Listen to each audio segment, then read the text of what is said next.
On the way home from Troy, Odysseus stopped to visit the Cyclops. Addressing the one-eyed monster and a world architecture audience, the designer of the Trojan horse announced his name was no name. His name was no name. Odysseus, Homer's man of tactics, lied to the Cyclops, but spoke the truth to generations of architects to come. In Homer's text, new is nameless, unknown. New architecture has no name. Bernard Tschumi is a follower of Odysseus. Did you know that? Parc La Villette was a tactical experiment, an initiative without a label.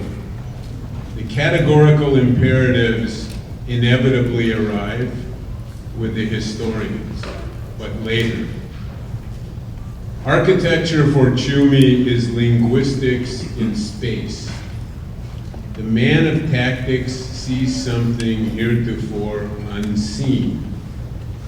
A new syntax, a new dialect, and a new dialectic. Parc La Villette is the antithesis to the commonplace of modern Cartesianism and to the fashion of postmodernism. La Villette, initially awkward, the formative stage of a burgeoning idea. But keep in mind, we only learn that in retrospect, because the idea of La Villette endured. How durable is that formative stage in architecture? Or is the interrelationship between enduring and formative a tautology? Bernard will editorialize on that one. Lost at sea for 10 years, Odysseus finally came home to Ithaca. The no-name journey inevitably concludes, or does it? Trotsky taught architects permanent revolution. They believed him in Paris in 1968. They trusted him in Berkeley in 1969. But Trotsky got hit with Stalin's axe. Revolt seems to have a brief life. But permanent revolution is an enduring aspiration to disestablish what's been established, to disestablish what's been established. Bernard's work teaches us that. Lost and found and lost again. Process as content, conclusion as tentative, and the ideologues in retreat. Bernard Tschumi would rather guess than know. Rather guess than know. Satchel Paige, the famous baseball pitcher, confronted architects with the admonition, don't look back. Someone may be gaining on you. Bernard is a baseball fan. History chases us, searching for our pro forma, explaining what we do, providing a method, a chronology, confirming a sequence. But method was method before method is explained as method. Method was method before method is explained as method. History is the exegesis. The exegesis man, Patrick Schumacher, is now lurking. When the label's on, the rules are posted, the allegiances are defined. Teach it, learn it, replicate it. But only the extraordinary teachers teach what they don't yet know. Bernard teaches what hasn't quite arrived. Please welcome Bernard Tschumi, the prehistoric architect, to SCI-Arc.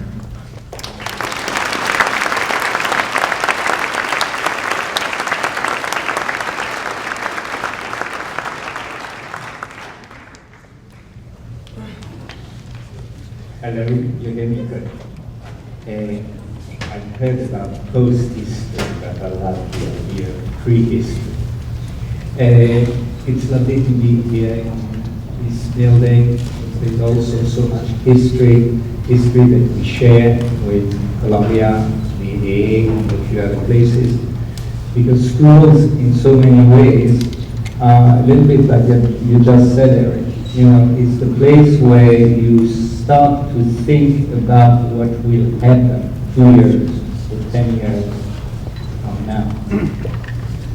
So it's a little bit of an exploration. And what I would like to do tonight is to do a talk that I've never done before, trying to do something of looking at what is somehow lurking under what you really do. What are the intentions, but not necessarily in terms here of tactics, but in terms of intuitive, but also fairly rational thought. So let me simply go through a few things. The way I'm going to proceed, I'm going first to show a few themes, the definitions, 5 of them. These 5 themes, I would say, are somehow under the work. When I'm going to show you another, let's say, 15 or 20 projects quite quickly, somehow those 5 themes are going to be quite important. In other words, there's themes that may appear at first being specific to that particular work of Bernard Tschumi. But in reality, I would claim that they are not perhaps part of our time, part of the condition that we all live in. So let me try to see to go within this. The first of the themes is space event movement. In other words, see, the fact that when you have a building, that building is not the same when something happens in it. That there is no such thing as architecture without an event. We all somehow are the sons and daughters of architecture, whether we have traveled throughout the world and seen many cities and many monuments, or whether we have seen the same on television. It's really our reference point, and we can't escape from them. Whether you're a student doing this amusing picture that I found of myself as a student, no computers then, right? And models being made by hand. You ask yourself, hey, what are these things? Plans, sections, elevations? That's a very narrow vocabulary. Today we have other tools, which are quite extraordinary digital tools. At the same time, there's one thing that's not necessarily a part of our notation, which is movement, which is what happens in those spaces. And perhaps that's how much of the work began, saying that, hey, movement notation is as much part of architecture as the building themselves. That doing an axonometric is a very static notion, even if you work with new parametric tools. Movement of bodies in space is really how you perceive architecture, and then dialogue is what is important. And these early drawings were sort of trying to take footsteps and making a building out of them, doing performances with Robert Longo in New York, and one day discovering a fantastic document. The filmmaker, the avant-garde filmmaker, Sergei Eisenstein, developed together with a musician for a film called Alexander Nevsky, a way to notate that would allow you to talk simultaneously about images, sound, movement, camera, scenario, and so on. In other words, having a multiple set of information on one single sheet of paper that will talk about what happens in the building as much as the building itself. That was a revelation. You'll see, I'll come back to that in a few, let's say, 20 minutes when I get to one of the more recent projects. Inevitably, I'm talking a long, long time ago, doing a project actually with a group of students at VA, developed the extended notation, a sort of import and export, taking from film something that would perhaps tell me something about architecture. Event, space, movement. Of course, filmmaking in this town is something that we are all familiar with, but there are also interesting notions. Movement, take the ramp on the left-hand side at the top. Is it the movement of the bodies that makes the ramp, or is it the ramp that makes the movement of bodies? Which is the chicken, which is the egg? An extraordinary building on the right-hand corner at the bottom, the Capital Center by Le Corbusier, which doesn't quite work, but perhaps it's one of the most extraordinary failures that actually had enormous influence on so many, at least in my generation. And of course, movement can be random movement like that. So filmmaking, for me, in the early days, all the experiments about montage, about superimposition, about distortion, and so on, were just as much a starting point as this particular image. You may recognize the dancer Trish Brown on the roofs of New York City. Now, the interesting thing, that's where we get very architectural. For a long time, the work of a dancer was to be in a perfect space, especially in modernist dance, a white, perfect, rectangle, and you would develop your art. At one moment, a set of artists say, hey, no, let's engage in a dialogue with the surrounding, use what surrounds us as a protagonist to our art.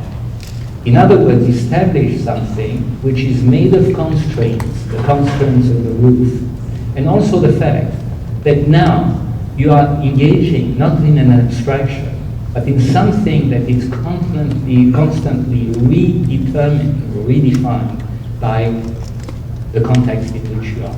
There's nothing to do with contextualism, by the way. And of course, look what happens. Serrani, one way, Serrani, another way, not the same Serrani. So, second theme, program and juxtaposition. A few years ago, in the New York Times, on the supplement, there was that extraordinary photograph. You recognize it's actually a church, but the church, something happened, and it was turned into the gym. And now people are voting for an election on that gym. That's what I call program. Now, program can be read in a lot of different ways. Remember these three words: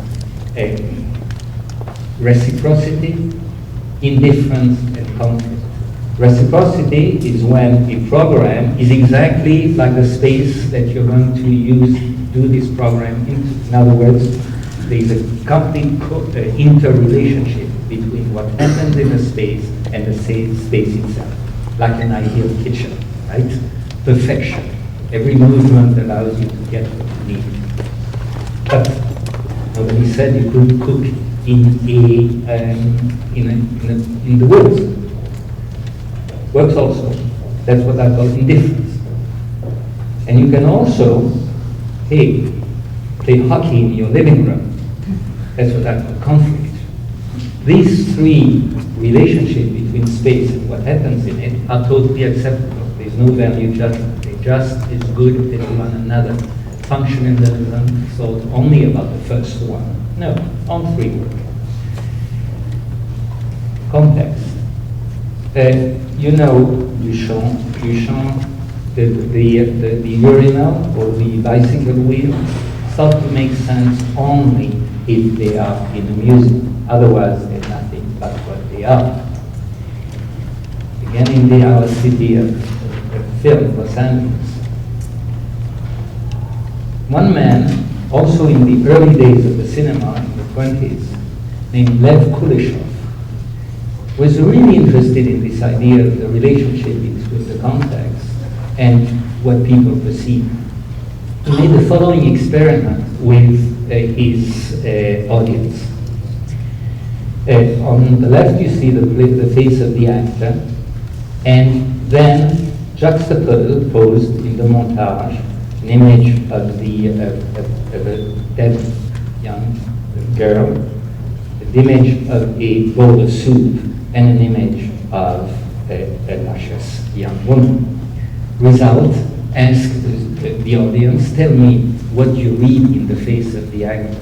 And people read, see sadness in the first case, hunger and lust, respectively.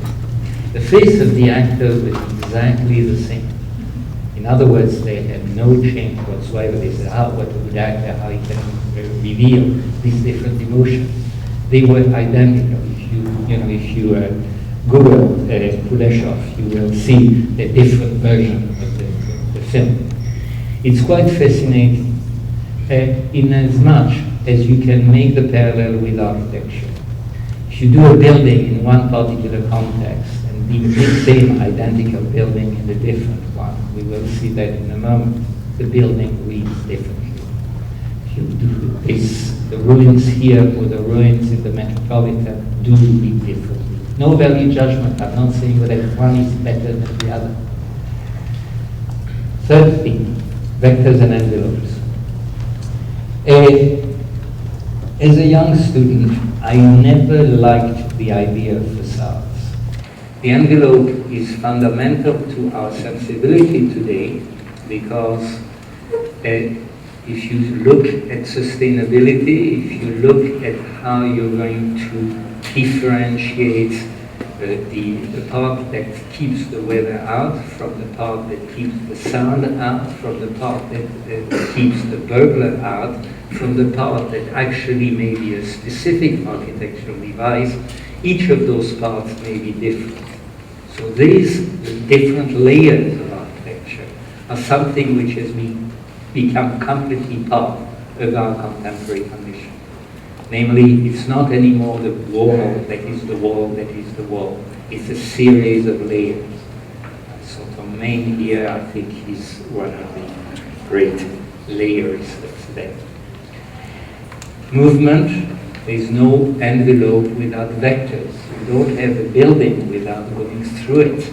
And whatever they tell you about Palladio, it's also about the movement of the body that transgresses the spaces that they were designed. Or, potentially, like in the great case of the Guggenheim in New York, the ramp that defines the space. So you can play game as a game played a long time ago by us, a ramp that starts to transgress itself and goes against the space that it did itself. But those moments, those vectors of movements, are so much part of architecture. Fourth theme, concept versus context versus content.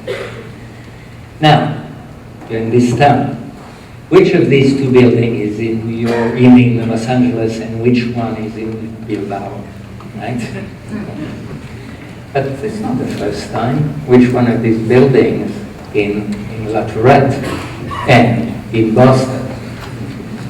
Or, let's go back further in history, this building, which one is in Vicenza and which one is in Chiswick, England. When you build in those three incredible cities in terms of the questioning that it has given to us architects, and has completely challenged our certainties, in other words, Dubai, Shanghai, and Mumbai, how do you play with that context and those differences when one building is built and its identical twin is built in Shanghai have to do that.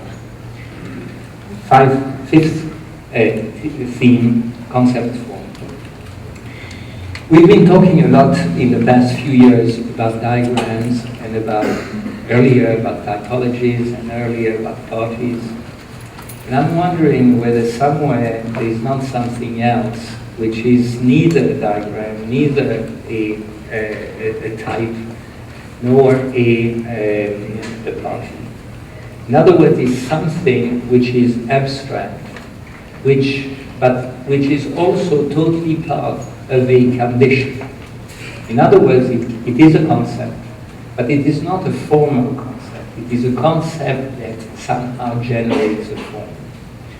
These are examples from earlier eras, or here simply project ideal architecture, where a particular abstract geometry is turned into something which will become architecture. In other words, something which is totally generic to start with, but then becomes something incredibly specific as you develop it. I'll read you the definition. The concept form is an abstract configuration that can be implemented in a particular place or culture, while nevertheless accepting and accommodating its cultural and situational idiosyncrasies. It is a concept that generates a form, or a form that generates a concept in such a way that one reinforces the other. The concept may be programmatic, technological, social, and so on. Namely, it's a statement, it's a generator of sort. Either it comes from a topographical condition, this particular project from our museum, or a super studio here, or programmatic, of course, Libera, basically on the side. Okay, so that gives me those 5 themes. The 5 themes are not necessarily, as I say, themes that are specific to a piece of work or a series of buildings, but they're literally a climate, a sensibility, which I would believe is very much part of one of many. There are many others. You can add another 10 themes if you want, but they are really what forms our architectural culture or condition. So now, I'm going to go through a series of buildings. The point that I want to make is that theory does not precede practice any more than practice precedes theory. It can go both ways. It doesn't matter. You may very well, after doing a series of buildings, start to theorize, to develop a set of concepts based on what you have learned in practice. You can do it the other way around. You can develop a theory and then try to apply it to a series of specific cases. Both ways. But there's one thing which you're always dealing with. Remember the dancer on the roofs of New York? It's constraints. So I'll show you at the end this particular project, the new Acropolis Museum, made of constraints, but let's leave it aside for now. Rope and Rules, an advertisement for architecture done very many years ago, before I ever started designing things. Starting to say that maybe one of the great pleasures of architecture was to work with those constraints. That's very different than from being a poet or a writer, or from being sometimes a musician and certainly an artist. You always deal with those constraints. La Villette, but that's retroactively. At the time, I never thought it had been also a game of constraints. That was the site with incredible mega sort of dimension, the highways, the railway stations, the railway lines, the huge building that were industrial slaughterhouses, some of the 19th century industrial canal. How do you work with that? And trying to develop a series of urban strategies But each of these urban strategies from other periods, like axes or grids or whatever, clusters, they wouldn't have worked on that Villette. And little by little, sort of finding out, being fascinating, of course, that's one thing, being fascinated by the idea of discontinuity, of having a building which would continue the fabric of the city, but in a discontinuous manner. Without, at the time, realizing that intuitively that was one of the only ways to deal with those large masses of what was there already on the site. In other words, it was, yes, Eric, thank you for the tactical notion, it was tactical. But of course, La Villette is not only a game of dots, of points of intensities, it's also movements of bodies in space, in other words, the vectors that you can see, the lines, or the surfaces that are to be appropriated by anybody who wants to. The superposition, you know the image, you need to go over it, but more importantly, it's really the game. It's not about sculptural objects. It's really about the game and the dialogue between what exists already and what you add to it. How you fine-tune it by retroactively making it different by simply bringing those red building and the movement in space. So in other words, it's just as much about a contemporary Parc as well as fine-tuning and transforming a 19th century and a 20th century neighborhood. The buildings, when they collide with other buildings, are exactly establishing a dialogue. In this spot, I mentioned reciprocity, indifferent, and conflict. Here, the folly sort of crashes onto one of the 19th century pavilions. It is conflict. Old and new, juxtaposition and superimposition. Lefrednois was exactly saying, hey, forget about postmodernism and contextualism. It doesn't matter. This building is that building was meant to be demolished. That was the site on which we were to devise that place of production for artists, for multimedia artists. And I went to visit the place, fine. I saw those roofs that were sort of run down, but quite poetic. And then entering into the building, so incredible spaces that were like, 40 feet high, far taller than the budget that we had at our disposal. And I said, hey, listen, why don't we do that? It doesn't matter, you can keep what you have and start to be an architect without having to resort to style. And by the superimposition or the tactical approach of the confrontation of the new and the old, then in between you would create a new type of space. Not only that, you would establish a sort of dialogue that would not be threatening for the buildings that are the old houses of the neighborhood, but would somehow almost protect them in a way. And so no more style, no more issues of what is right and what is wrong. Both are correct. One is the old building, which has been simply cleaned up, and the other one is what supports a place where you have film, sculpture, videos, and 1,000 people coming to some of the events. And in between the new and the old, it's a space which has not been designed, which has not been composed, but which has been somehow, which is simply the result of a strategy, that strategy of superimposition. Content and container. We were asked to do a pavilion in Groningen, in a small town in the north of Holland, for a summer only, for a festival of music and video. And I thought that maybe instead of putting the video, the viewers inside a black box and making them very private, we would consider as part of the city a place which would be a public moment. So the building would be entirely in glass, and in glass in such a way that it would be also a statement, a dialogue with the famous glass houses, the one by Mies and the one by Johnson, both, by the way, very different from one another. What always struck me with those two houses is where if you remove the glass, you still have a house. Everything is still there. The structure, the steel, and so on, it defines the space. There's almost no difference.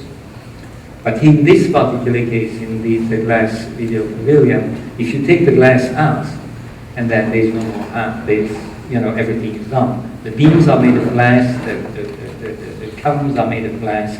They are only clips that hold them together. Of course, we were showing video clips. And the more interesting part of it is then what happens in it. Is as you visited the space during the performances, you could not quite know where the screen was, where the reflection was. The fact that the building was in a slant, in a slight oblique, was also challenging your body, your perception. And suddenly, architecture becoming something that was just as much part of the performance, of the event that was shown, as, of course, the perception of your space. At the end of the summer, the building was not demolished. The city decided to keep it. And now, in December, I'm supposed to go there to celebrate the 20th anniversary of this building. It has been made into a performance space for a variety of artists who do actions in it of all sorts. And so I'm quite curious to see. They didn't ask me, but they called it the Tschumi Pavilion, which amuses me and horrifies me at the same time. But that's the vectors and envelopes. Sometimes you do buildings in absolutely nondescript places. This could be in somewhere around in LA, it could be in Frankfurt, it could be around Bejing, it could be in this particular case, it's in Rouen, near not too far from Paris, a huge auditorium, which we developed as that question of the envelope, saying we have 6,000 people we have to put there, so it's really a big room. How do you enclose it? How do you envelope it? So 2 envelopes, one internal, one exterior. The exterior to keep the brain out. Here you see during construction is a sort of X-ray view, a metal skin which will envelope a concrete skin here from the outside. The building itself has one interesting factor, is that the in-between space is also the space of movement, the space of vectors, the space of circulation. There are only 2 materials, so to speak. In other words, the concrete and the steel. Why? Because architecture is very much the materialization of a concept. You take a concept and then you use the material that are going to reinforce the concept. But the building really becomes alive only when the crowds come in. And the crowds become somehow the architecture itself. The seats, for example, are all transparent, so that the concrete, again, the dialogue between the inner shell in concrete and the outer shell is steel. So in the concrete shell, when people come in, they start to become visible even more as the transparent seats start to scintillate. But what happened when suddenly people like what you have done, they ask you to compete for another of those 6,000 seat auditorium, you win the competition, but you are on a site which is exactly the opposite. It's not an anonymous site, it's a fantastic forest with trees that are as old as 200 years old. So here this story becomes different. You think, hey, it's all about light, and it's all about maybe the local industry. So here, taking exactly the same concept, we replaced the steel by polycarbonate, in other words, an incredible material because it has isolating properties that are superior to many heavy materials that filter the light, and wood, because somehow we were interested in the wood industry in the region.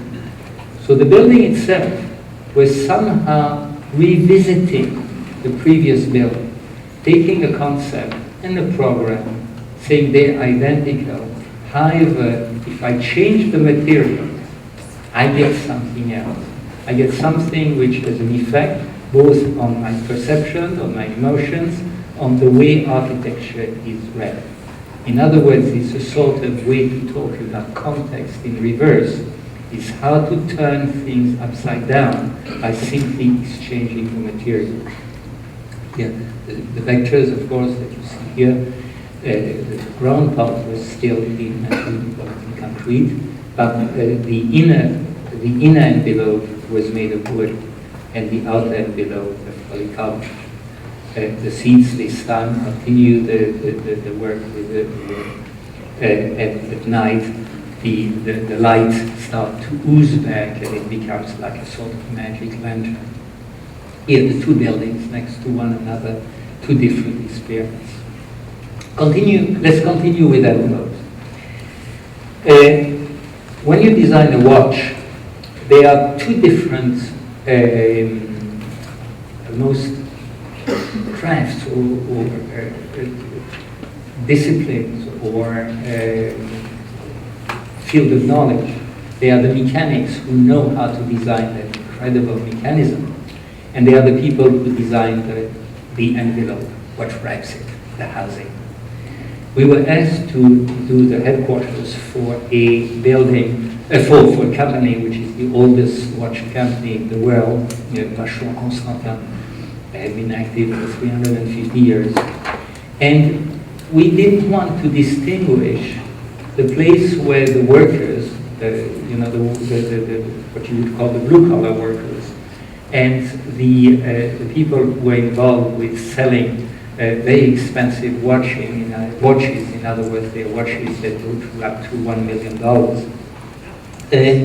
And we said we're going to put the administration and the leadership and the sales in the same place as the craftsmen. So that was a sort of decision which may have to do with program or with a common society. And we said, let's simply find a wrapper which is just this big piece of metal. The particularity of the metal is that the inner layer is clad with wood, a little bit like the lining of your jacket. And then there will come, so this is the outside. The way the wrapper takes, the lower part is where you have the factory, the upper part is where you have all the administration and the salespeople.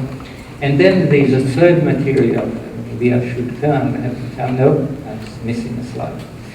The inner space is entirely in wood, and all the circulation are made of glass. In other words, the building is to be read only in three parts: metal, wood, inner, and glass. Namely, once again, the architecture is the materialization of a concept. Generators. Miami, Florida, a school of architecture in a rather strange and desolate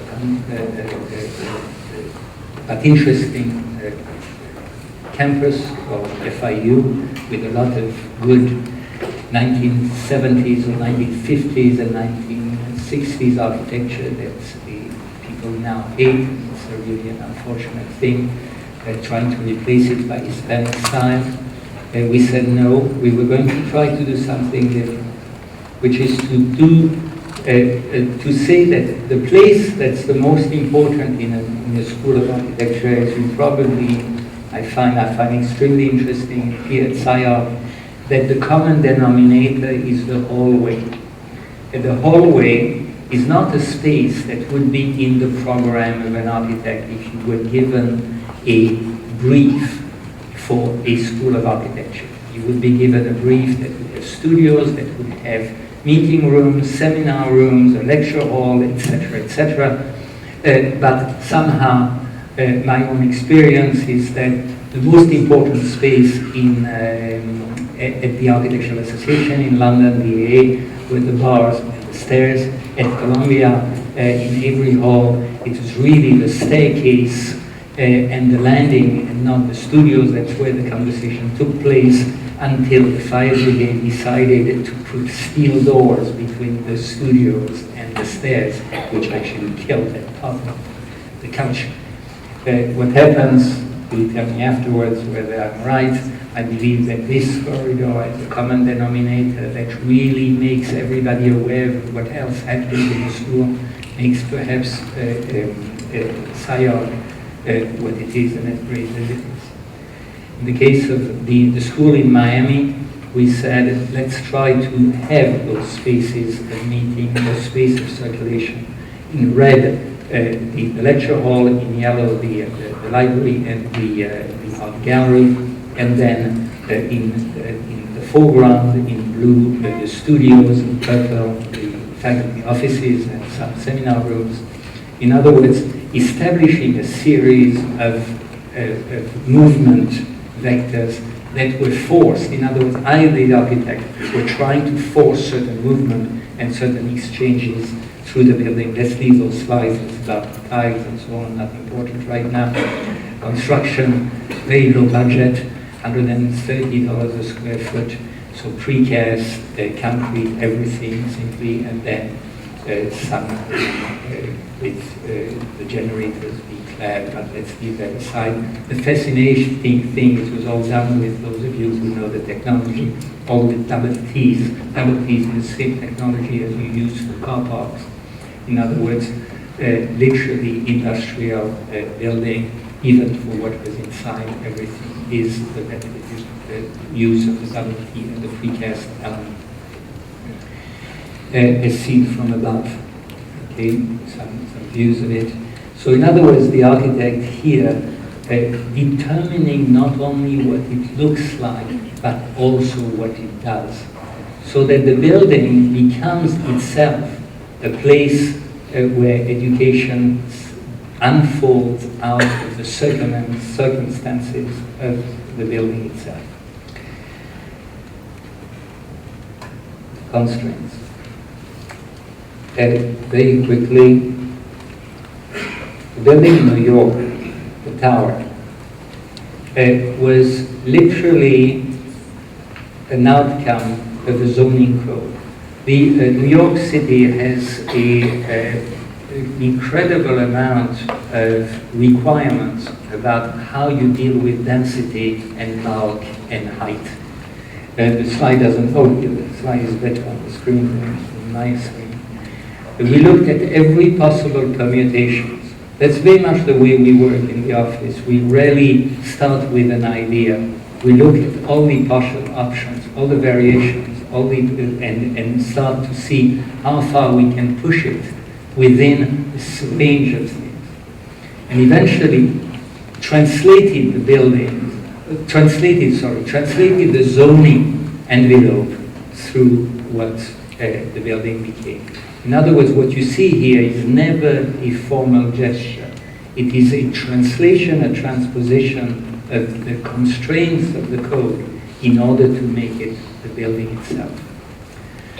Another example of this that Tom here knows very well, it's we were neighbors in a building program in Cincinnati at the university, which had seen quite an extraordinary collection of buildings by Michael Graves, Frank Gehry, Peter Eisenman, Charlie Wolfney, and Tom, and eventually myself. I think I was the last one in the series.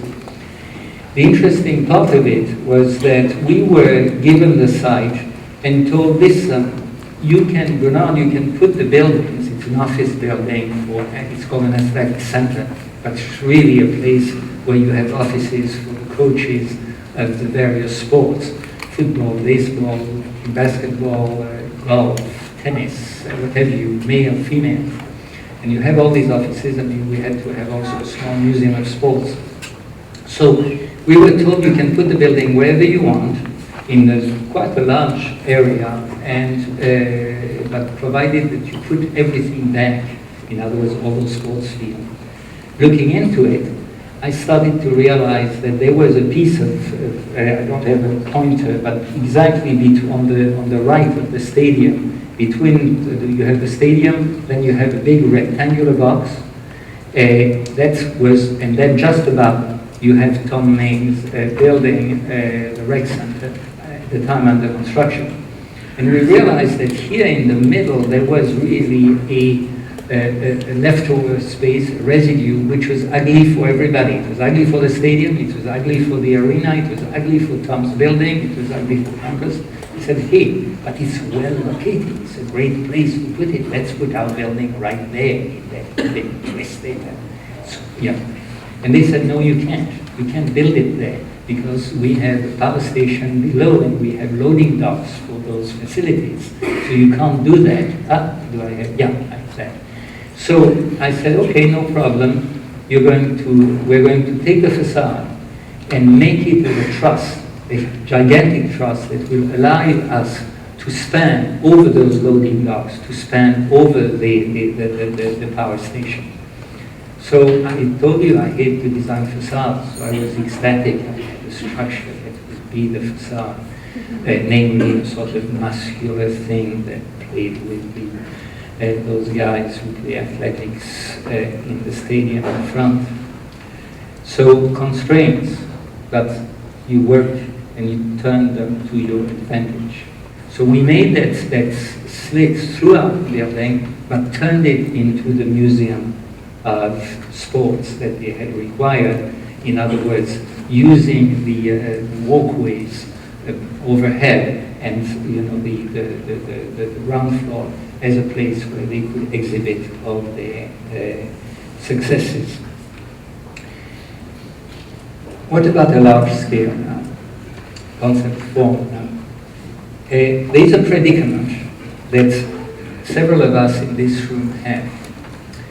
We are invited to competition to those places like, Dubai, Mumbai, and Shanghai, and many others with more exotic names.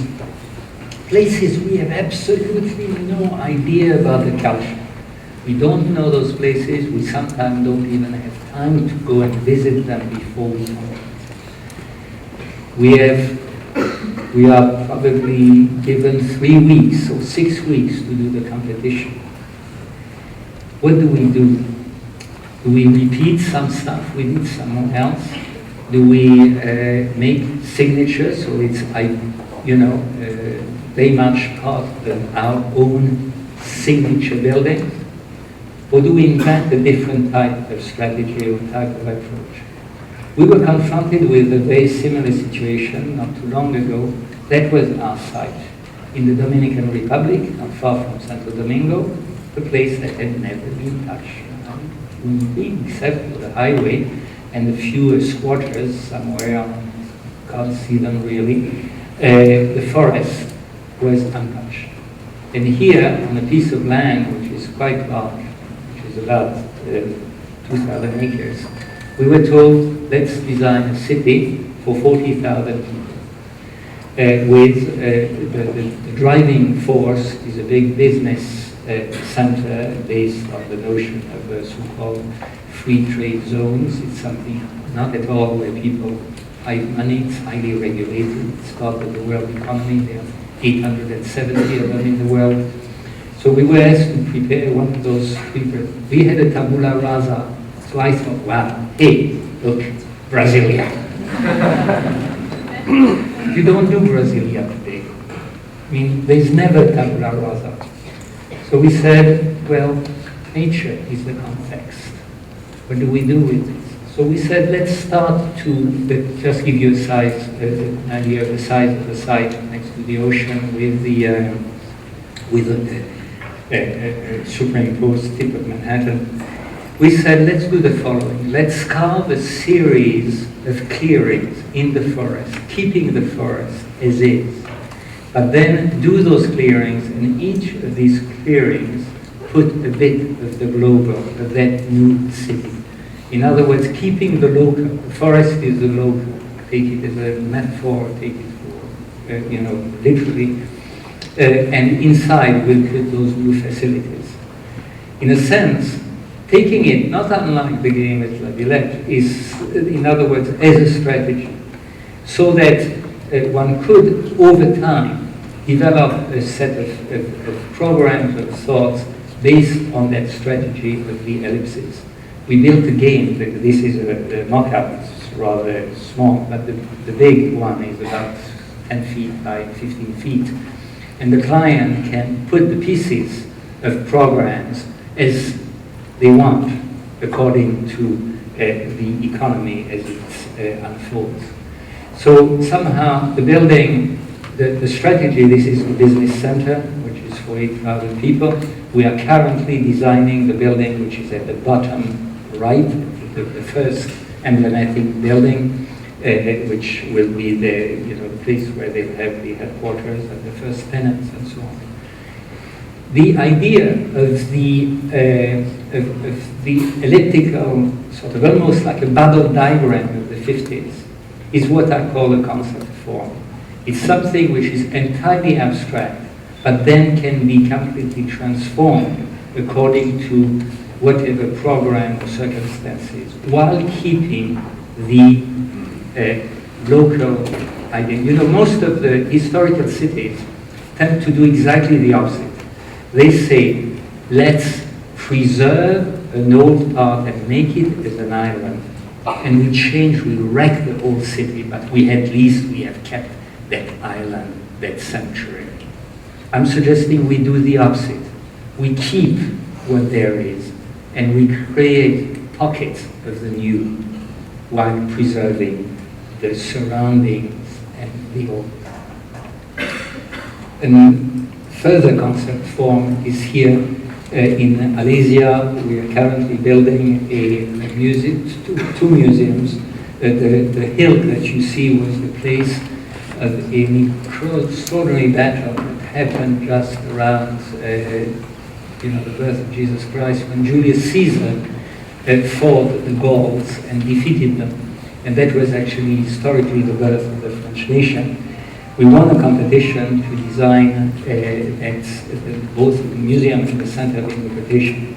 And in this particular case, we had very little to hang from. We said those two cylindrical buildings, one clad in wood, the other one in the plain where Julius Caesar was, the other here again, but with a wood sort of lattice wrapping it up as its second envelope, filtering the light, and the other one, immersed inside, well, not immersed, sort of integrated into the hill itself, made of the very stones that the hill is made of.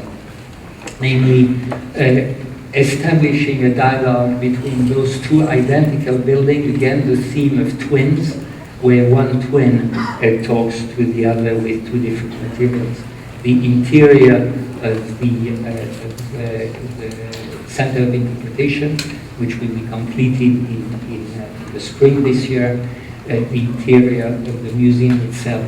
In other words, taking the theme and developing it. This is the Center of Interpretation before the wrapping of the wood. You see some of the prototypes that we're working on. And the building now, again, with the concept form in Rouen outside of Geneva for an auditorium and a very complex program with a dozen type of facilities.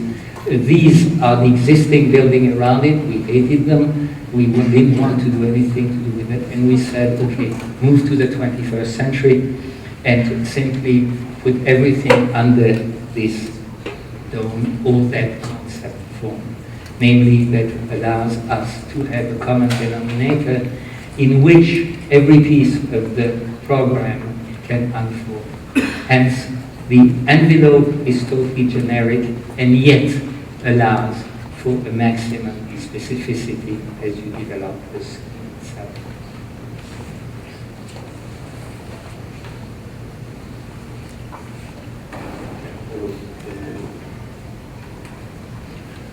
Okay, as to 3 projects. Sometimes I work with somebody called Hugh Dutton, who is an extraordinary architect engineer, who was a protege of Peter Rice. Peter Rice is the engineer who found a way to build the Sydney Opera shells, who was instrumental in making the Pompidou Center happen, and who helped us in some part of La Villette. Judathan at the time was a young kid, working as an intern with Peter, Peter's friend. Now we share the same kind of building, offices. We were asked to design a bridge to replace this particular walkway. The walkway was built, the original walkway was built by Eiffel, simply, sort of using the technology of the 19th century at the time. But the building, that small town called La Roche-sur-Yon, happened to be the birthplace of Le Ricolet. I don't know how many of you know that extraordinary engineer who ended up actually in Philadelphia, worked with Louis Kahn, and we thought, hey, let's do a bridge. Our context will be Eiffel and Le Ricolet, the footbridge. So we of course looked at a number of things, and I don't want to go through these were the early sketches. But we're interested in designing something which would not only be about what it looks like, but showing what it does and showing what the forces were. It was not about form, it was about forces. So when you look at the geometry, at first it looks totally generic. But then you start to understand that, look here what happens. Where the forces are the maximum, you have the highest density of steel. And as you go further, compression and tension changes, and it gets lighter and lighter to the extent that sometimes you don't even see some of the tension rod because they're so thin. So somehow the building was trying to establish a dialogue between architecture and structure, between form and forces.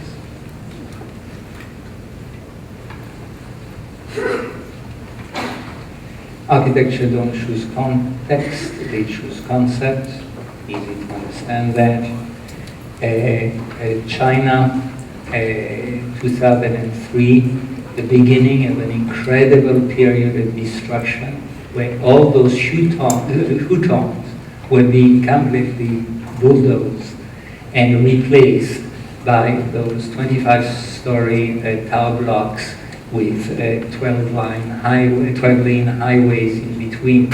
In other words, completely killing the social life and the community life that existed in those small streets before. We were approached by people at an extraordinary place called Factory 798, which were a series of factories built with the help of these Germans, sort of weapon factories, and had been, of course, obsolete and completely disused for many years. And galleries and artists had taken them over. And these were to be demolished, to be replaced by those 25 stories, tower blocks.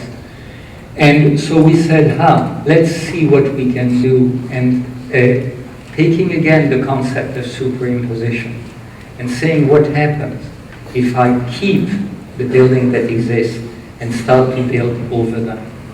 And so we developed a proposal which was really a manifesto saying that you can put those 1 million square meters, 10 million square feet was the requirement that was at the time, striking number because it was the same number of square feet as the World Trade Center. So we started to look at the superimposition, developed a lattice. Now, look at the dots. The dots are not at all like at La Villette. It's not a regular grid. They simply located where you had room to put them between the factories and between the existing buildings. And then when you link the dots by the building, then you get the building itself. Interestingly enough, the dots and once linked gave us lattice. Lattice is not uninteresting in terms of Chinese culture, but I'll leave that aside for now. And started to play with, once again, what I would call a strategy, which had very little to do with a formal decision. It was simply a concept a concept form that was simply then developed in order to answer the constraint or respond to the constraint of the site. Conceptualizing concept, and we are arriving to my last project. It's not at all the same. The Acropolis Museum is not at all the same as Bilbao, which is an extraordinary museum without a collection. It's not at all the same as the Louvre, which is a royal palace. It's not at all the same as the Metropolitan Museum, which was conceived as a place that would confront and compare all different cultures of the world for New Yorkers to see what had happened elsewhere throughout the centuries. It's a very, very different kind of place. It's a place which is entirely, the Acropolis Museum is a place that's entirely connected to its program and to its site. Namely, we knew before we entered the competition, we knew every piece of sculpture that was supposed, every piece of art that was supposed to be in the building. They tell you, yeah, sure, this is your site. Look, 70% of the site is precious archaeological remnants. Please don't touch them. Right? Third challenge, we don't do it in writing, but please remember that the very reason you do this museum is to convince the Brits to return the Elgin marble currently at the British Museum. So, what do you do? We said, let's look at these three problems. The first one is the archaeological excavation. We're going to protect them. We're going to have the building hovering over them. In other words, the main galleries will be hovering over the archaeological remnants. And for the frieze, we are going to build the most extraordinary glass rectangle, which is going to be able to allow us to restore the continuity of the frieze. That famous frieze of the Parthenon was going all around the building. It was about 180 meters, in other words, nearly 600 feet. And the only way you could see it was while walking around it. Currently, the way it is exhibited is a series of fragments, like paintings on the wall. But here we said, no, we want to restore the movement of bodies in space. So there at the foot of the Parthenon, we were starting to establish the beginning of a dialogue with the Parthenon itself. The first thing we did was, as you can see, the Parthenon is oriented exactly east-west. So the big rectangular room would also be oriented east-west. But as the Parthenon, the ruins, the archaeological ruins, were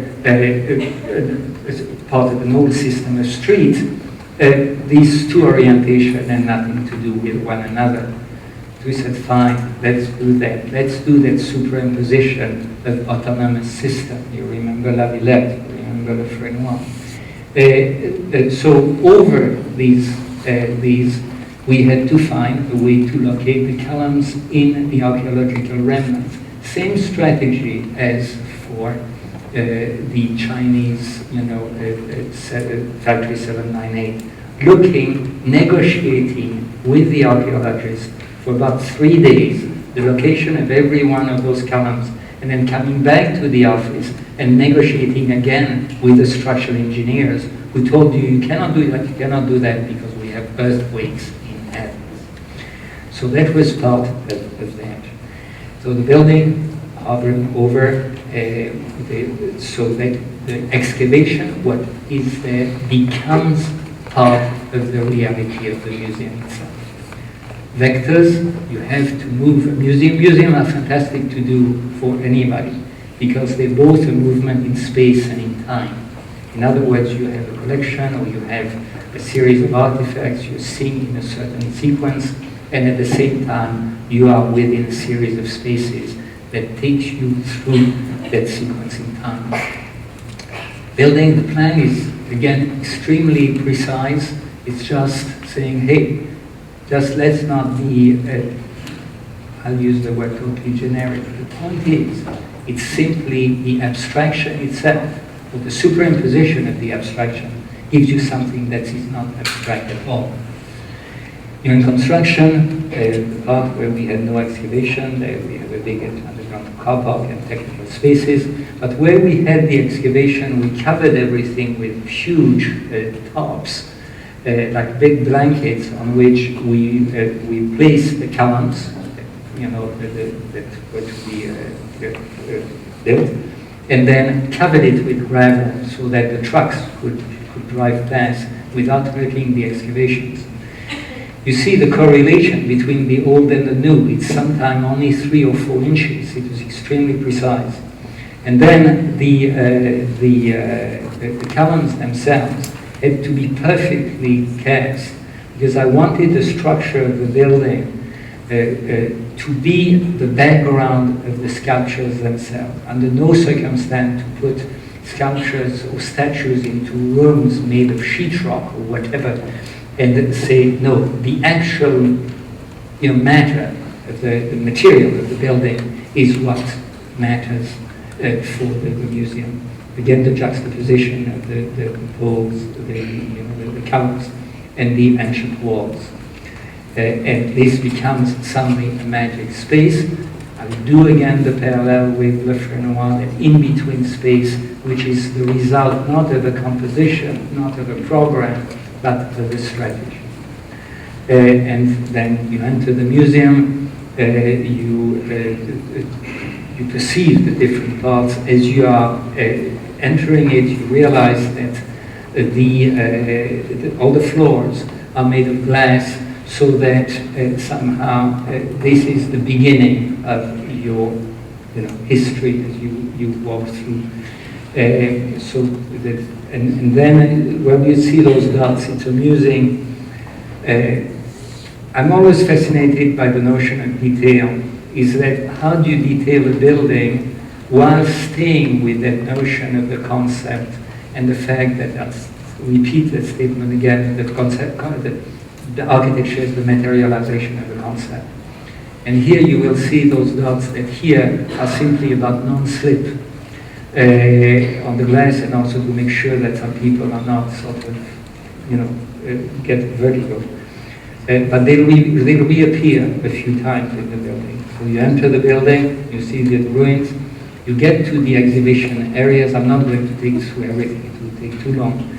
But see how the marble reflects the light while the concrete absorbs the light. And that was a very, very conscious move. We said these sculptures have to be in direct dialogue with the building itself. And whether the building is, the concrete is cast in place or precast, it's part of the thing. Those sculptures, some of them, just the fun of it, are quite extraordinary because they are made of fragments that have been reassembled, like this one. The white part is plaster and the dark part is the marble. I never understood when I was there how the people who stole all the fragments and took them to museum at the Metropolitan in New York or in Berlin or in Vienna or in London, took everything but left this behind.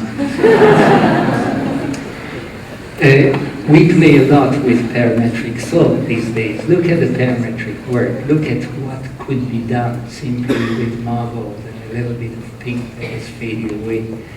So to be able to establish a dialogue between this and the building. See the dots again. This time they are there to absorb the sound. It's a very hard space, so these are like an acoustical sponge. And then you enter the incredible archaic gallery, where I didn't want to have any partition and say that the statues would be just establishing a dialogue with the count as if they were in the forest. But forget about the metaphor, which was not the intention. And that when people would get into the building, that's some of the views, as you see the floor. There are only 3 materials in the building: glass, concrete, and marble. The marble of the floor is the same color, the same marble as the pedestals. As here you see another part with the caryatides. And when people walk in, they become the 4th material. They establish, of course, that this series of relationships. When you arrive at the top, you see the frieze. And the frieze fascinated me during the whole period of construction, because it was that place that indicated that movement of the body in space. Many years ago, I didn't show it tonight, I did a drawing called in the Manhattan Transcript, a drawing that was 33 or 32 feet long, that you could only read by walking along the building. It's exactly like the frieze. And the frieze itself was not unlike, to me, what I had seen with Eisenstein, but I'll come back in a minute with that. We could go with the technical thing, how that is a sustainable building and that we recycle the cooling air and all this sort of thing. Very important was that we were able to see simultaneously the Parthenon and the frieze. Here's some of the interior. So the interior of the big room with the frieze and the metalpiece. You see here some kind of the building themselves.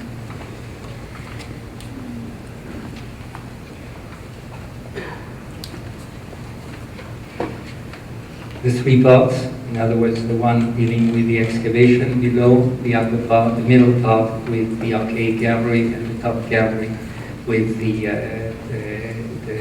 frieze itself. Again, minimal. Amusingly enough, people said when they saw that the shift, well, they said it's not surprising, Bernard is a deconstructivist. I said, forget it, it's all about the location of the Parthenon as it is, you know, in relationship to the location of the some view from the city below. See here, the entrance with the excavation in the building hovering in front, the glass, and some of the last views. So what I've tried to do tonight is rather to explore a series of themes that I find are very much part of our secret library of themes. I think many of us, after a few years, have those themes. But these themes are not simply part of our subjective unconscious. I think they're very much part of the condition of architecture today, at the beginning of the 21st century. Thank you.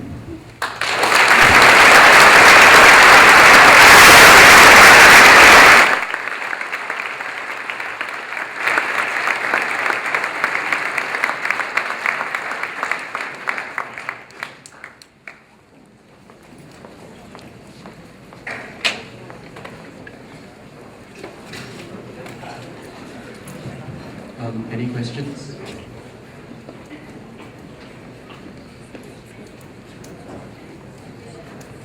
That's the hard moment. He asks you to ask questions.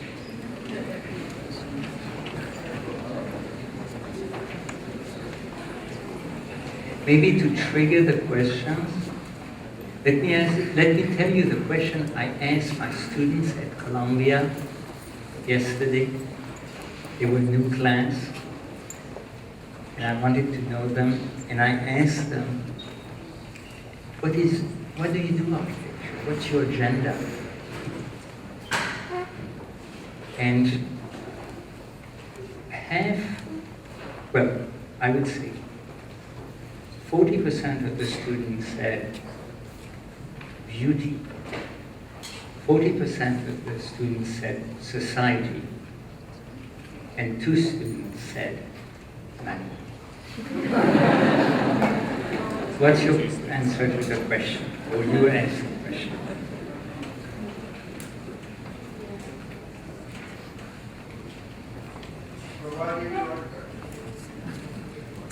I've talked for about an hour and a half trying to show you. I will not do it again.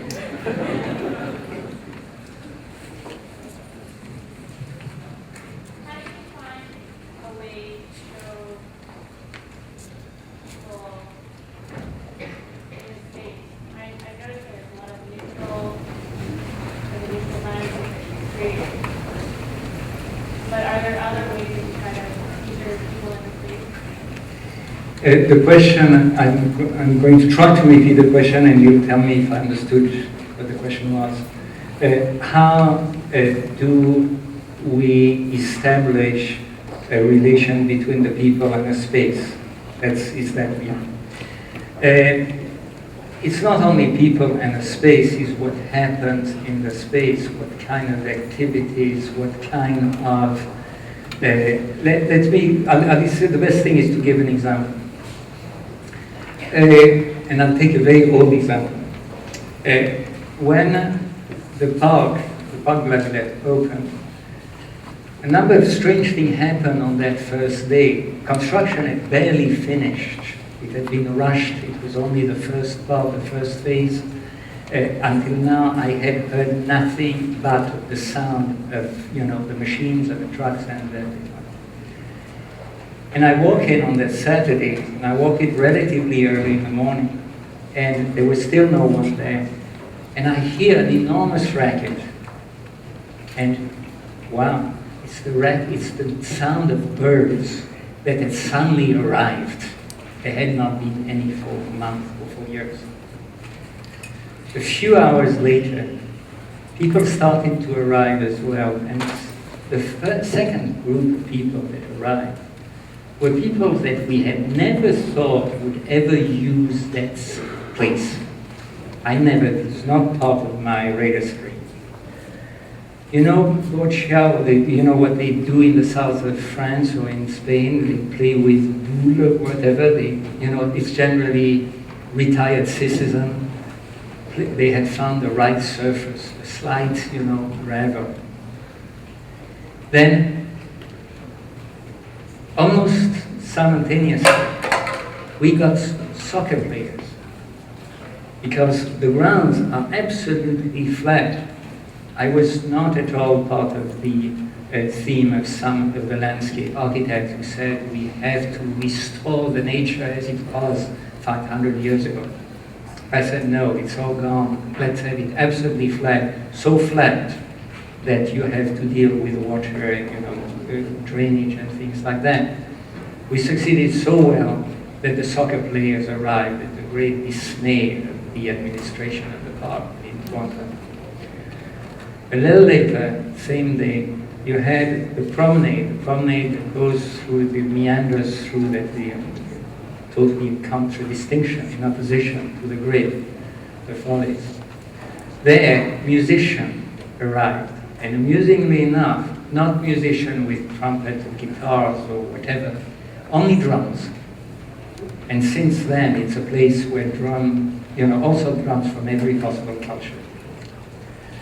In other words, every one of these it was spaces that had been determined in an abstract manner. The diagram of La Villette is abstract, but it's abstract not in a formal or formalistic way. It's abstract in a way that allows condition to unfold.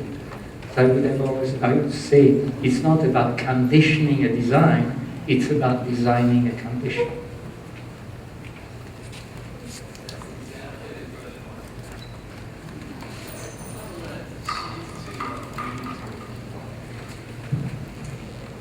Project I know well and that I looked at the time, and it seems to be about an organizational strategy, an operational strategy which attacks a prioriness and somehow deals with an idea between willfulness and chance. And I was curious how you would discuss that as it's influenced all the subsequent work. And I'm particularly interested in the project, I forget the name, the large urban project, which seemed to be quite opposite actually. It seemed to be a series of objects looking for some connective tissue, some organizational idea, something connected to a coherency, which is precisely what the invention, the contribution of La Villette. What do you say to that? Because I'm curious if it's influence of all the subsequent work. Sure. Okay, the influence of La Villette on other projects I would say, sure it's there, but hey, at the same time, La Villette did not come out of the blue. La Villette was out of a number of other things and themes, some of them that I showed, in those first 5 themes I started to talk with. In the case of Elliptic City, as we call it in the Dominican Republic, if there was a parallel that I would make with La Villette is talking about solid and voids. In the case of La Villette, you have the solids of the markers, the red points of intensity with some activities. In Elliptic City, they're voids. They are the clearings in the forest, right? You cannot do anything in the forest. It's so dense, either as soon as you make a clearing, you create a place where something can happen, right? That's the starting place, the starting point. The second issue is the movement vectors. The movement vectors at La Villette some of them play with the coordinate of the site. They link literally the north area and the south area of the city, or walk along the canal. And then there's the meandering room. In the case of Elliptic City, we use the roads as a way to establish a grid, and a grid that, of course, services the whole space. But the roads and the grid, the movement, are separate from the voids, right? The clearings. And this is unusual. It's very different from La Villette, where we would have had them collide and always entertain the collision of the promenade and the bridge that crosses through one of the buildings. And here, on the contrary, is rather playing, but it's a different strategy. It's not, it's not trying to do the same thing. It's a different strategy, which is trying to say that each of these ellipses have their own identity, whether it's a programmatic identity, or a social identity, or how could I describe it, in a way, also a sensibility. The intent is to try to say that the city can be as well a place of synthesis or a place of distances. And that's a very different project. It plays but it seems as though La Villette developed a very clear idea that I suspect there was some Smithson, he had articulated already multiple systems dealing with complex problems in urbanistic situations in the middle of the 40s, and that you had articulated an ability to deal with multiple systems that have the capacity of dealing with complex problems, and each of these subsystems had autonomy, and it had its own kind of properties that dealt with very different circumstances, and it was the invention of them that allowed us to deal with extremely the kind of complexity that's demanding of us at large-scale urban projects. And it seems as though then you look at I forget the name again, Elliptic City. Yeah. And it seems to be now you're looking at autonomous objects which in fact are dependent on their visual, physiognomic characteristics of shape, language, etc. But they're somewhat autonomous, and I would have said that the La Villette is about connection. Right, but this the whole discussion is this about is connected tissue, yeah. which is an organizational idea. Sure. Look, I'm not going to start to redo La Villette every time. What I'm trying to do to show you tonight is a series of projects where each of the concepts has its own identity. It's not a stylistic, sort of coherence. It's not like Zaha or even yourself. It's very different as an approach. Nevertheless, you can catch me on one thing. You could say, hey, the project for Le Frenoir playing the superimposition of the roof of the new building with the roofs of the old buildings is actually a game of montage, which is similar to La Villette.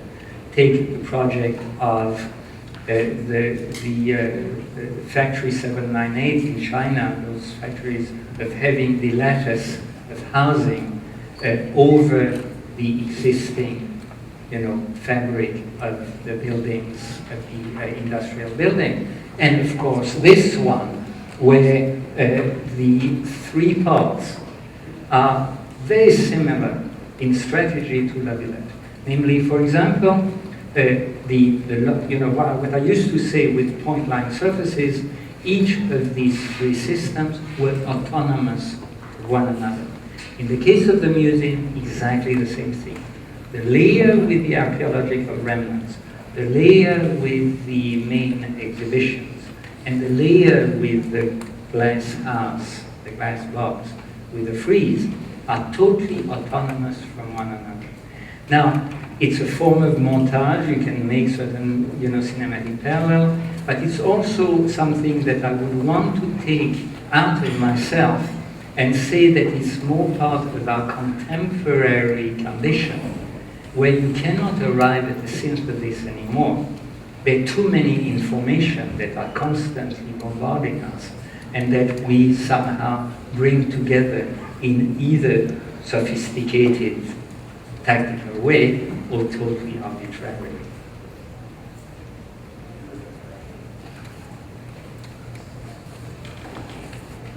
I was looking at the same pair of issues and had a slightly different sense. I think what you're giving the students, which the students don't get so much, is a strategic. This is why the man of tactics is actually an interesting kind of parallel. The guy who invents the horse and the guy who puts out the eye of the Cyclops. It's always a strategy, and it's always a strategy that hasn't been anticipated.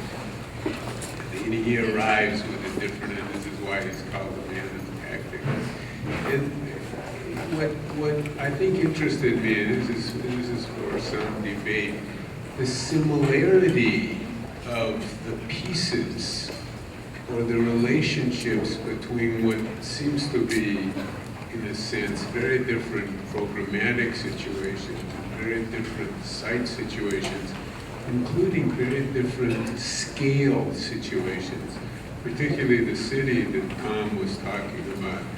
And you made a point, actually, of saying now we're on the big stuff, meaning the big scale. And I think what I would have expected was a very different array of prospects, strictly as a function of the size and the dimensions of that enormous forest. In a certain way, whatever the difference is, and I think there are differences, the tactical argument in the forest and the tactical argument in La Villette are actually surprisingly similar, you could argue. It's really the opposite point of view. The question is, and there's certainly differences, and the question is, did we omit something in the transposition of scales from a building scale or a park scale to a city scale, which seems to have very different issues, very different problems, very different constraints? Let me make Infrastructure. Yeah. Okay. First of all, it's very amusing. It's like having a crit. And you asked for it. And I thank you for it, right? I really do. When if you want to get personal, right after I had finished, I had entered the project of the Villette competition. Before we knew the results or anything like that, a group of friends of mine in New York, and I'm not going to give the name, but you know all of them. That was a group called Revisions. They were young architects who were sort of offshoots of the institute. They wanted me to show them the project, so I took them to my place and I showed them the project, and they gave me a print, right? And one of the key members of that group said, well, Bernard, yes, sure, but you don't have a chance. And you see what happens, right? Okay. Number two, more seriously, I have to answer, it's a great at one moment, I was pointing out at this issue of being asked to design something in a place where you know nothing about the culture, you know nothing about what will happen to it in 30 years from now, and you're asked to work in a very, very short period of time. And you have to be responsible. You're not going to do a gratuitous sculptural sort of signature act. You have to develop a strategy. Say, like Manhattan, at one moment someone says, we are going to establish the grid. Or in the case of Paris, where you had Haussmann, who establishes the boulevard and the avenues in a very strategic manner.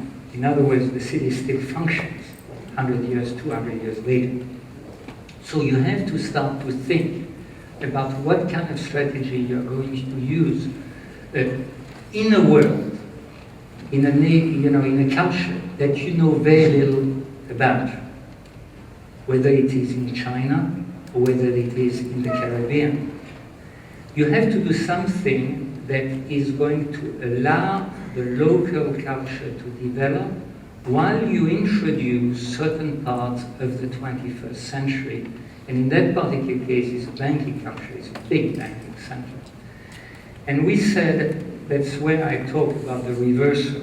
Instead of saying we are going to try to save some of the local artifacts and build a new town instead, I said, no, we're going to keep all the local and build pockets of 21st century global. In other words, now it's not the local which is protected within the meandering development of the global. It's the global which is restricted and then can also develop to its extreme. So in a sense, the problematic has absolutely nothing to do with the one of La Villette. La Villette I knew it would be built, I thought it would be built within 5 years, it took 15 years. This one, I know that it will take at least 25 years to build, with me being at one moment totally out of it, right? So it is a very different type. La Villette, if you want, is an architectural urbanism. No, it's an urban architecture, while this one, Elliptic City, is an architectural urbanism. It's a reversal. It's a long term. I hope that I answered well to the sharing. Bernard, I want to... Yeah, you have the mic, so you speak. I have two questions. First, you talked about the importance of context and the process of architecture taking these abstract cues and translating them into a more concrete design solution. And you sort of obliquely referred to parametric design. So my question with that is, do you think that architecture should be more of an intuitive, artistic process of creating a dialogue between different abstract cues? Or should architects take the more parametric approach of designing the process of these abstract cues interacting with each other? And the second question that I have is, with the project in the Dominican Republic, how do you describe your approach of creating an interface between that context, which is the jungle or forest, and sort of the internal space of these pockets? Because it seems like there's the opportunity for a lot of intensity between the sort of two different extremes. The first question, intuitive, arbitrary design versus parametric devices. I think there are many, many more alternatives, right? I would hate any of you being caught between these two.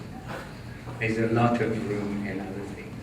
More importantly, I do not believe that there is any room for establish new ideologies in architecture. It took us a long time to try to dismantle all the ideologies that had been building up over the centuries, and even during the 20th century. If you just think in a recent time, when people had to tell you you had to be modern, and then they told you you had to be postmodern, and then some telling you had to be deconstructivist, and then you had to be blobbist, and now parametric. I don't believe that, right? I think architecture is actually an additive, a cumulative set of knowledge. Architecture is really not about the knowledge of form, but about the form of knowledge. Just as a mathematician or an artist, we develop knowledge. And then, yes, no problem, the discussion on parametricism is one which is part of this expanding knowledge of architecture. Very happy with that. However, to call it now a new ideology, I say, it's not, right? So that's one part of the finance. The other one would take us longer. We could really then allow me to come back and give you the grid with all the panels and the whole discussion on Elliptic City, which is a very ambitious project, but would take too long to answer. Bernard, here in the front. I wait 10 years to be on this side of the grid, so I'm not going to miss the opportunity. My question has to do more, and maybe come from a language understanding of the distinction between tactical and strategic, which, again, my limited knowledge of the English language doesn't establish that clear for me, but in Spanish, these are two things that are not really interchangeable. They're very different and they imply different conditions. I mean, strategic being not so much an ideological one, but certainly conceptual one, and tactical being more a methodological approach. And it seems to me that even though you mentioned the word strategic a couple of times in your lecture, it seems like the tactical seems to be a vehicle that you use more in your work. And I would almost argue that the constraint is kind of almost like an opportunistic approach that you use in your own benefit.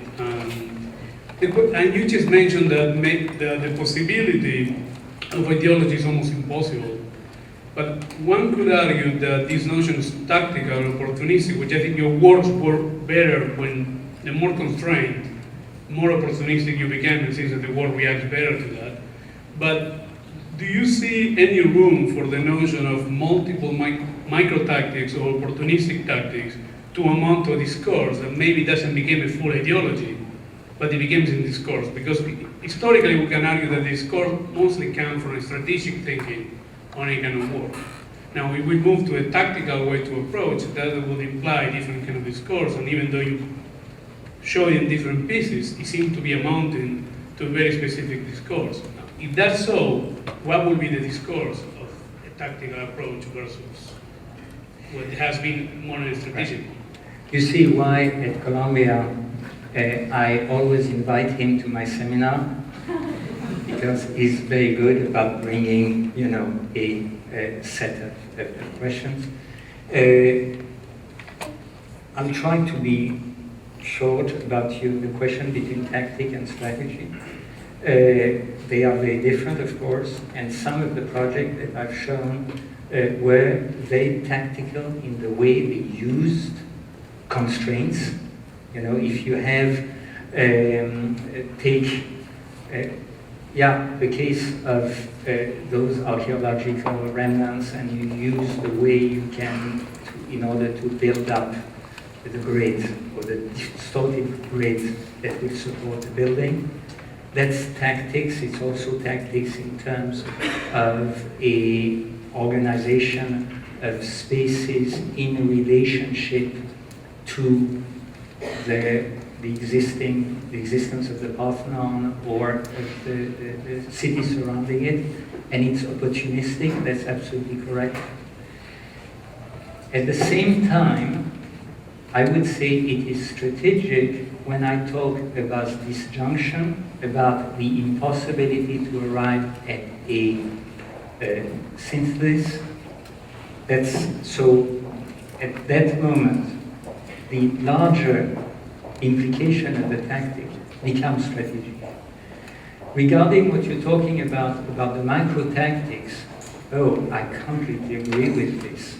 I think that some of the conversation you can have in the bar are exactly what is going to generate the mega projects of tomorrow. In other words, each of those small, it can be an installation in a gallery, it can be an exhibition, it can be an article, it can be a conversation. Some of these moments are absolutely crucial in the making of architecture at any time, and in particular today. I'm fascinated to see the two adverse situation with the internet and the conversation which are happening online.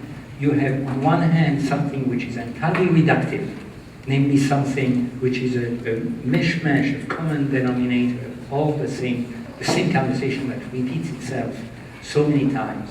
It's generally an image-driven conversation.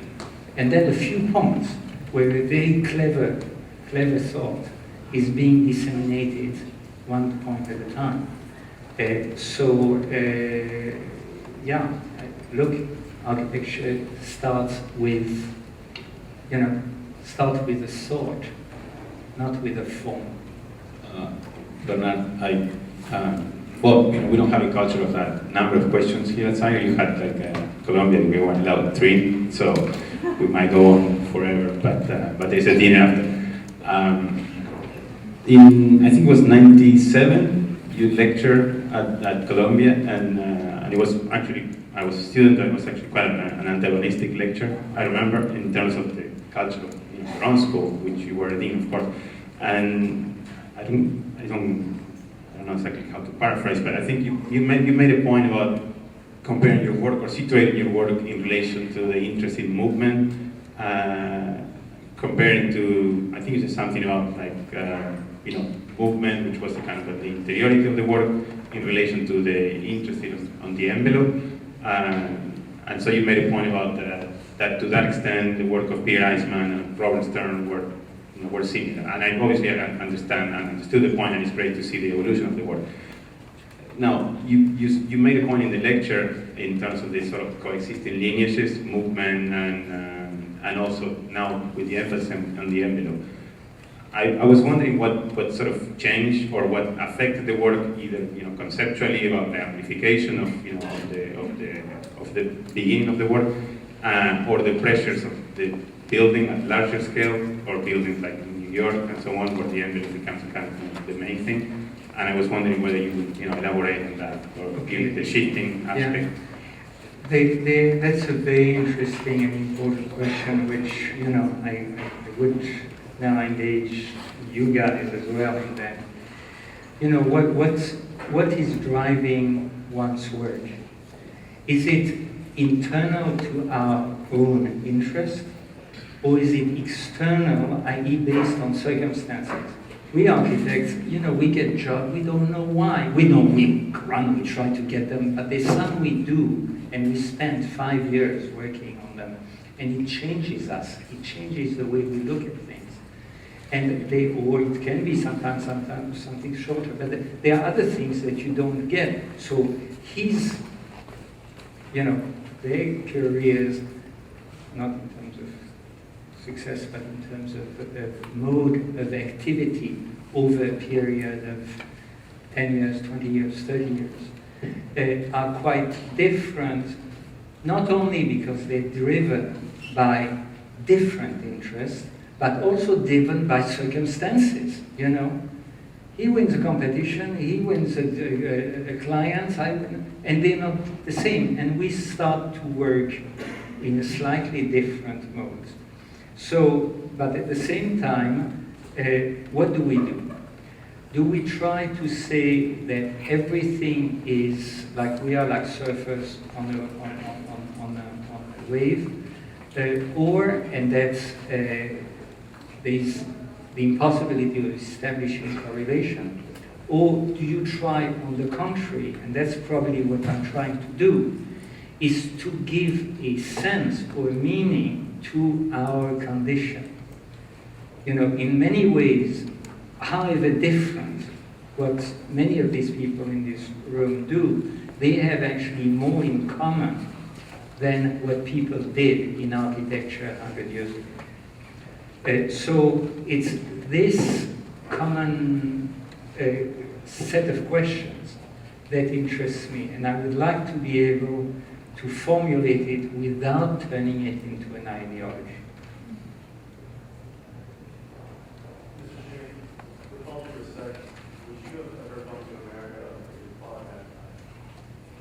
Say that again? What? I said, with all due respect, would you have come to America if your father had never died? Wow. You know, listen, thank you, it's nice to ask, but I never feel terribly comfortable to be psychoanalyzed, you know, in the middle of several hundred people, right? No, I can answer, it's no problem. I've no idea, frankly. What I do know is that under no circumstances would I have tried to take, to take over one's, parents' business or whatever. So I might very well, don't forget that I came to America actually quite early, when I was 17, and then came back and stayed. It's too complicated, right? You'll read it somewhere someday.